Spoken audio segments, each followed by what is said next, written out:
বেসামরিক বিমান পর্যটন ও ভূমি উপদেষ্টা এএফ হাসান আরিফের মৃত্যুতে আনুষ্ঠানিকভাবে শোক প্রস্তাব গ্রহণ করেছে উপদেষ্টা পরিষদ। রোববার প্রধান উপদেষ্টার কার্যালয়ে অনুষ্ঠিত পরিষদের এক বিশেষ সভায় এ শোক প্রস্তাব গৃহীত হয়। বন, পরিবেশ ও জলবায়ু পরিবর্তন বিষয়ক উপদেষ্টা সৈয়দা হাসান সভায় শোক প্রস্তাব উপস্থাপন করলে তা সর্বসম্মতভাবে গৃহীত হয়।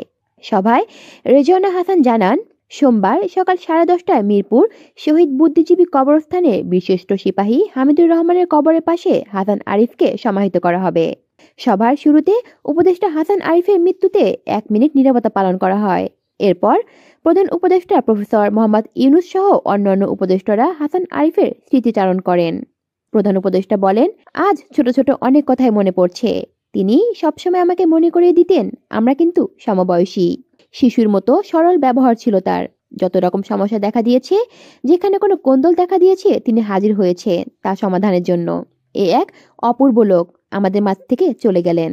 কলি শিকদার, বাংলা নিউজ নেটওয়ার্ক।